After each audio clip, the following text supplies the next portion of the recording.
얘들아, 안녕? 나는 꿈나라 동화를 들려주는 레미야. 레미와 함께 꿈나라로 이제 떠날 시간이야. 친구들이 잠들 때까지 레미가 재미있는 동화를 들려줄게. 오늘은 반쪽이를 들려줄게. 레미의 이야기를 들으면서 꿈나라로 가보자. 반쪽이. 옛날 어떤 산골 마을에 아주 사이좋은 부부가 살았대. 그런데 그 부부는 결혼한 지 오래되었지만 아직 아이가 없었어. 동네 사람들은 사이좋은 부부가 아직 아기가 없는 것을 안타까워했지. 두 부부도 빨리 아기를 갖고 싶다며 신령님께 기도를 드렸어. 아기를 낳게 해달라고 매일 기도를 드려서일까? 어느 날 부부 앞에 신령님이 나타났단다. 산신령님은 뒤뜰 우물에 잉어 3마리가 있을 테니 3마리를 모두 정성껏 구워 먹으라고 말했어. 신령님이 나타난 다음 날 아주머니는 일어나자마자 뒤뜰로 뛰어갔어. 그랬더니 정말 커다란 잉어 3마리가 우물에서 놀고 있는 거야. 아주머니는 신령님이 진짜 아기를 주는 줄 알았어. 그래서 잉어 3마리를 잡아 정성껏 구웠지. 센 불에 구웠다가 약한 불에 구웠다가 하면서 말이야. 잉어를 불에 구울 때 나는 고소한 냄새는 침이 꼴깍 넘어갈 정도였어. 그 냄새에 남편도 부엌으로 다가와 같이 먹자고 했단다. 부부는 잉어 2마리를 맛있게 먹었어. 어찌나 배가 불렀던지 남은 1마리는 먹을 수가 없었어. 부부는 남은 1마리를 좀 이따가 먹기로 했지. 그때 고양이 1마리가 갑자기 나타나 구운 잉어를 향해 달려들었어. 그러더니 1마리 남은 잉어를 휙 낚아채 날름 반쪽을 먹어버리지 뭐야. 부부는 냉큼 일어나 고양이를 얼른 쫓아냈어. 그리고는 하늘 수 없이 고양이가 남긴 반쪽 잉어를 먹었지.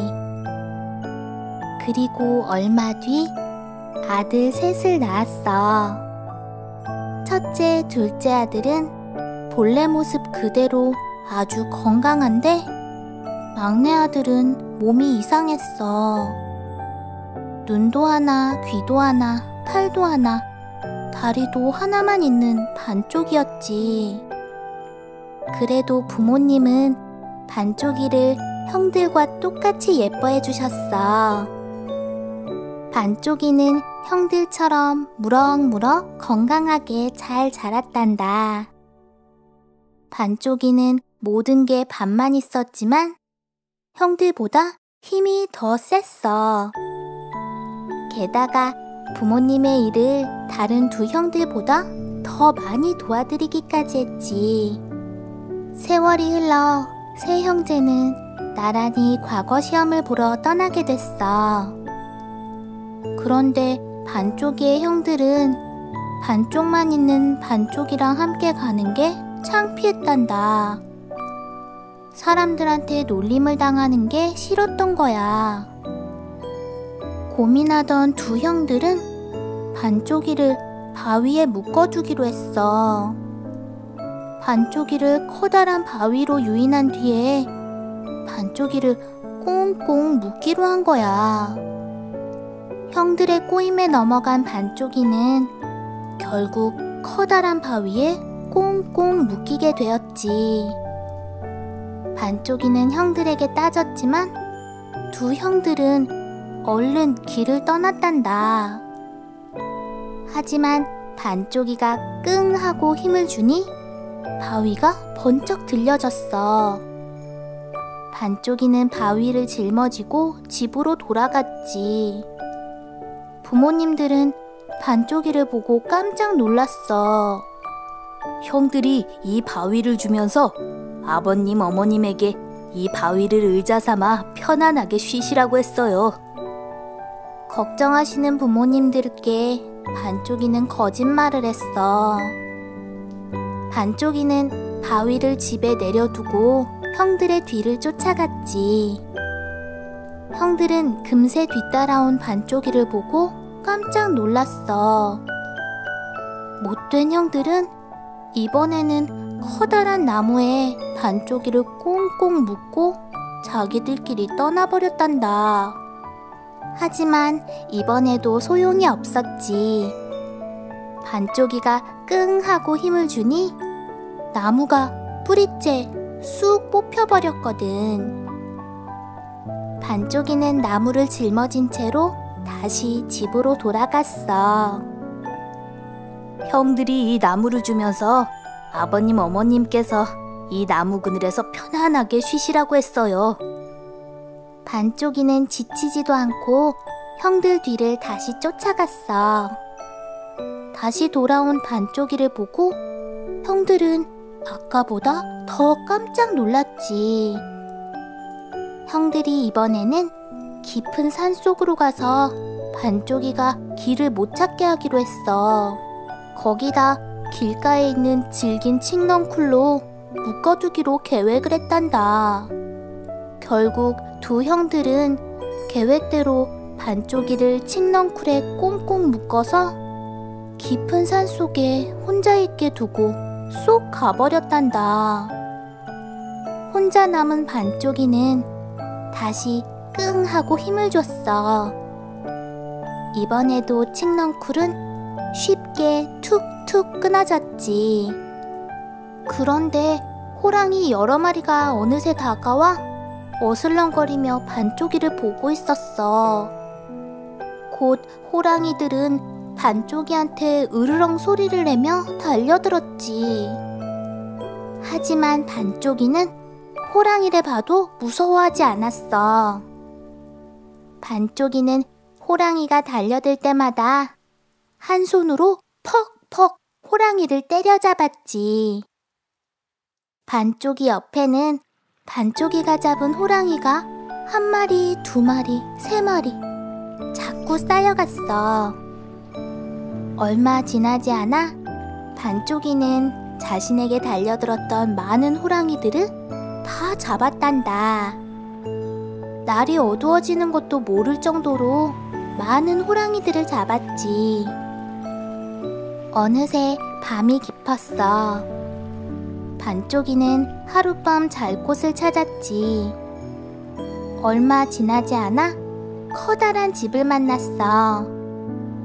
반쪽이는 그곳 주인에게 하룻밤만 재워달라 했지.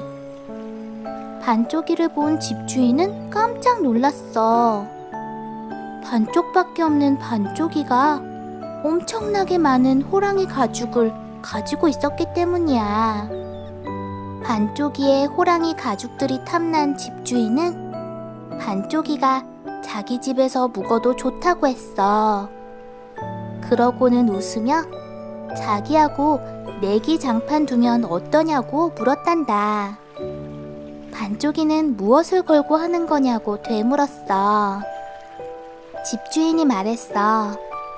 장기를 3번 둬서 3번 다 이기는 사람이 이기는 걸로 하자고 했지. 집주인이 이기면 반쪽이가 가진 호랑이 가죽을 주기로 했어. 대신 반쪽이가 이기면 반쪽이는 집주인의 사위가 되기로 했지. 집주인은 밥만 있는 반쪽이 정도는 당연히 이길 거라고 생각했어. 그런데 내기 장기를 시작한 지 얼마 지나지 않아 집주인은 깜짝 놀랐지. 반쪽이가 장기를 굉장히 잘 두었거든. 주인은 이마에 땀을 펄펄 흘리며 장기를 뒀어. 하지만 반쪽이는 헤헤 웃으면서 장기 3판을 다 이겼지. 자, 주인 어르신, 이제 이 집의 사위가 되겠습니다. 딸을 만나게 해주세요. 반쪽이의 말에 집주인은 버럭 화를 냈어. 하인들을 불러 당장 반쪽이를 내쫓으라 했지. 덩치 큰 하인들이 우르르 몰려들어 반쪽이를 문 밖으로 내쫓았어. 하지만 반쪽이는 전혀 기죽지 않았단다. 되려 오늘 밤 꼭 딸을 만나겠다며 크게 소리쳤지. 반쪽이의 말에 당황한 집주인은 집 안과 밖에 하인들을 세워 딸을 지키도록 했어. 그런데 밤새도록 지키고 있어도 반쪽이는 오지 않는 거야. 하인들은 다음 날에도 그 다음 날에도 밤낮 없이 주인 딸을 지켰지. 하지만 반쪽이는 오지 않았어. 사흘을 넘게 밤을 새자 하인들도 지치고 피곤하기 시작했지. 서서 지키고 있는데도 졸음이 쏟아졌단다. 결국 하인들은 꾸벅꾸벅 졸기 시작했지. 멀리서 이를 지켜보던 반쪽이는 이때다 싶었어. 담을 넘어 집으로 들어간 반쪽이는 잠든 하인들의 상투를 서로 붙잡아 맸어. 상투는 옛날 우리 어른들이 머리를 길러 위로 묶었던 것을 말한단다. 반쪽이는 또 대문 앞을 지키다 잠든 하인들 머리에 떡시루를 씌웠지. 마당에 잠든 하인들 손에는 북이랑 북채를 묶어두었어. 마지막으로 집주인의 딸이 자는 방에는 빈대랑 벼룩을 한 움큼 집어넣었지. 그러자 얼마 지나지 않아 주인집 딸이 소리 지르며 뛰쳐나왔어. 문 밖에 서 있던 반쪽이는 방 밖을 나온 주인집 딸을 업고 뛰어나갔지. 깜짝 놀란 주인집 딸은 소리를 질렀단다. 그 소리에 잠에서 깬 하인들이 또다시 소리쳤어. 반쪽이가 따님을 업고 나간다면서 말이야. 결국 모두들 깜짝 놀라 잠에서 깼어.